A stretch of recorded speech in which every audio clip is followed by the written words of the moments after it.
चलिए फ्रेंड्स, शुरू करते हैं आज के हमारे टॉपिक्स को।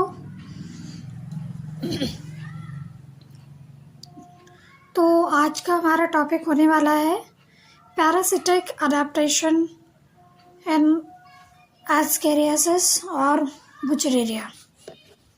ठीक है, तो आज का हमारा टॉपिक ये रहने वाला है। ठीक, तो अब आगे बढ़ते हैं। अब पहले पॉइंट पे, nematode have thick protective layer called cuticle. It protect it from digestive enzyme. सबसे पहला हम लोग उनके बारे में जानेंगे कि उनका पैरासिटिक अडेप्टेशन क्या है। कि कल जैसे हमने आप लोग को बताया था कि उनमें पैथोजेनिसिटी क्या होती है, जो हमने आपको प्रीवियस लेक्चर में बताया था। कल के लिए मैं आपसे माफ़ी चाहूँगी कि हमने जो वीडियो अपलोड की थी उसमें वॉइस का कुछ इश्यू रहा था कि उसमें वॉइस गई नहीं थी। जो मैंने वीडियो चेक की तो उसमें वॉइस नहीं जा रहा था, तो उसके लिए सॉरी आप लोग से। लेकिन आपका आज का वीडियो क्लियर है, तो आज के वीडियो में आप लोग सुनिए। तो जो नीमाटोड है उसकी जो आउटर लेयर होती है उसमें nematode have thick protective layer called cuticle. It protect it from digestive enzyme. ठीक है, तो नीमाटोड जो होती है उसके पास बाहर की जो प्रोटेक्टिव लेयर होती है वो क्यूटिकल से बनी हुई होती है। उसके प्रोटेक्ट जो डाइजेस्टिव एंजाइम से बचाती है उसकी बॉडी को। अच्छा, आप लोग को अब ये बताना है कि हमारी स्टमक में कौन सा एंजाइम, मतलब कौन सा एसिड होता है हमारे स्टमक में जो जिससे इसको बचाता है, जिससे क्यूटिकल इस नीमाटोड को बचाता है। ठीक है, हमारे स्टमक में ऐसा कौन सा एंजाइम होता है या फिर ऐसा कौन सा एसिड पाया जाता है जिससे ये क्यूटिकल इस नीमाटोड की हेल्प करता है बचाने में।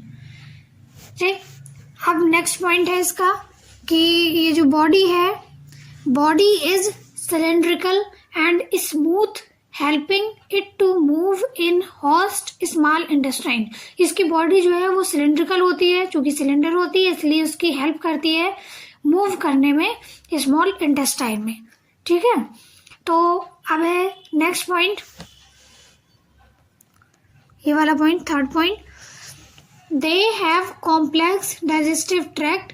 दे help them to absorb nutrient from intestine. जो उनके पास कॉम्प्लेक्स डाइजेस्टिव ट्रैक्ट होता है तो ये हमारे जो बॉडी में हमारे जो इंटेस्टाइन होती है, इंटेस्टाइन में जो पचा हुआ भोजन होता है उसमें जो एब्जॉर्ब कर लेते हैं हमारे जो न्यूट्रिएंट्स होते हैं आधे पके हुए, वो जो हमारे न्यूट्रिएंट्स होते हैं, न्यूट्रिएंट को एब्जॉर्ब करने का ये काम करते हैं हमारे इंटेस्टाइन में से। ठीक है, अब आगे बढ़ते हैं, एब्जॉर्ब करते हैं। उसके बाद they produce 1000 of egg to ensure their continuation of species. अब इन्हें रिप्रोडक्शन भी तो करनी है, तो रिप्रोडक्शन जब इन्हें करनी है तो ये अपनी जनरेशन की कंटिन्यूएशन के लिए हमारी बॉडी में ही अपने एग से ले करते हैं। ठीक है, और चूंकि इनकी बॉडी, ये हमारे बॉडी में ही रहते हैं इसलिए रेस्पिरेशन के लिए इन्हें ऑक्सीजन नहीं ले पाते हैं, इसीलिए ये हमारी बॉडी में ही एनएरोबिक रेस्पिरेशन करते हैं। यानी ऐसी रेस्पिरेशन जो ऑक्सीजन की प्रेजेंस में नहीं होती उसे एनएरोबिक रेस्पिरेशन कहते हैं। ये वही रेस्पिरेशन करते हैं हमारी बॉडी में। ठीक है, अच्छा, अब आप लोग को कमेंट में इस बात का आंसर देना है कि उस रेस्पिरेशन का क्या नाम है जो ऑक्सीजन की प्रेजेंस में होती है।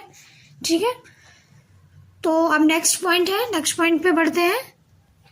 Point number 6, specialised sensory organ detect favourable environment inside the host for survival and reproduction.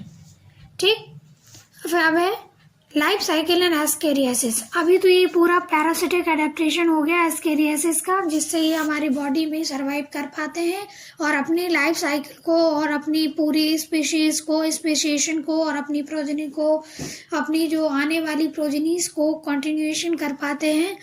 तो अब ये हो गया। अब इनकी लाइफ साइकिल इन एस्केरियासिस, ठीक है, ये अपने कैसे कर पाते हैं। अब उन्होंने हम अपनी जो प्रोजनी को बर्थ तो दे दिया, मतलब एग तो दे दिया हमारे बॉडी में, ठीक है। तो आप क्या करेंगे, adult worm live in the intestine and produce 1000 of egg daily.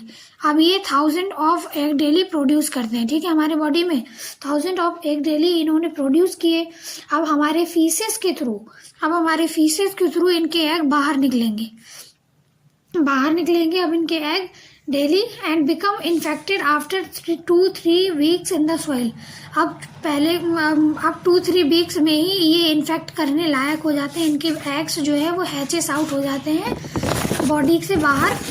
जैसी सॉइल में आएंगे उनके हैचेस आउट होने की प्रक्रिया बाहर निकलने की चालू हो जाती है और वो बॉडी से बाहर आने लगते हैं, ठीक है। तो अब वो प्रक्रिया आने की बाहर हो गई, चालू हो गई। तो अब क्या होगा, अब आगे बढ़ते हैं।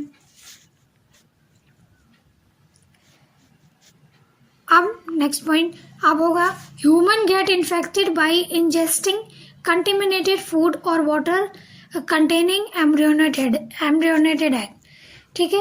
अब वो मान लो किसी माध्यम से या फिर हवा से उड़कर या फिर पानी के माध्यम से हम हमारे फूड पे आ गया, पानी में ही पहुंच गए। तो पानी में अगर पहुंच गए तो हमें जैसे हैजा जैसी बीमारी हो गई, ठीक है, और हमारे खाने में पहुंच गए तो हमें और खाने से संबंधित बीमारियां हो जाएंगी। तो मतलब हमारे खाने के माध्यम से, हमारे पानी के माध्यम से हमारे शरीर में ये पहुंच जाएंगे, ठीक है। और अगर इन सबसे भी नहीं पहुंच, हमारे शरीर में पहुंच गए इन सबके माध्यम से, फिर egg hatches in small intestine releasing larva. फिर हमारे ये पहुंचते पहुंचते मील के माध्यम से हमारा खाना डाइजेस्ट हुआ, पेट में गया, पेट से होते हुए स्मॉल इंटेस्टाइन में पहुंचा। स्मॉल इंटेस्टाइन में पहुंचते पहुंचते ये हमारे इस रिलीज ये लार्वा में ये हैचेस आउट हो जाएगा, लार्वा में हो जाएगा, ठीक है। Larva penetrate intestinal wall. अब ये जो लार्वा है ह्यूक फॉर्म में निकल आके स्मॉल हमारी जो इंटेस्टाइन वॉल है उससे चिपक जाएगा। चिपक जाने के बाद जो इंटेस्टाइन वॉल में जो ब्लड स्ट्रीम है उसमें निकल जाएगा। उससे निकलने के बाद मतलब स्मॉल इंटेस्टाइन से निकलने के बाद ये हमारी ब्लड स्ट्रीम में निकल जाएगा।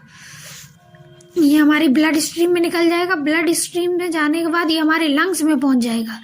लंग्स में पहुंचेगा, फिर ये लंग्स में जाके ये मैच्योर होता है। ये लंग्स में मैच्योर होगा जाने के बाद फिर ये रेस्पिरेटरी ट्रैक्ट में जाएगा। रेस्पिरेटरी ट्रैक्ट को ये स्वेलो अप कर देगा, मतलब रेस्पिरेटरी ट्रैक्ट में स्वेलिंग आ जाएगी। मतलब सबसे पहले कहाँ गया, क्या हो रहा है, स्मॉल इंटेस्टाइन में गया, वहाँ से जाके ये स्मॉल इंटेस्टाइन से चिपक गया, वहाँ से जाने के बाद ये ब्लड स्ट्रीम में गया। ब्लड स्ट्रीम में जाने के बाद ये गया सीधा कहाँ, लंग्स के पास। लंग्स के पास जाने के बाद इसने क्या किया, रेस्पिरेटरी सिस्टम को पूरा सूजन आ गई, उसमें स्वेलो किया। फिर उसके बाद स्वेलो करने के बाद फिर से कहाँ पहुँच गया, ये स्मॉल इंटेस्टाइन के पास। फिर इसके बाद फिर क्या हो गया, ये फिर से हो गया ये डेवलप, यानी फिर से चला गया ये एडल्ट। उसके बाद फिर हो गई इसकी लाइफ साइकिल कंप्लीट और यहीं पर होता है इसकी लाइफ साइकिल समाप्त, ठीक है। आपको आशा करते हैं ये समझ में पूरा आया होगा, ठीक है। मिलते हैं आपको फिर अगले नेक्स्ट एपिसोड में। तब तक के लिए थैंक यू।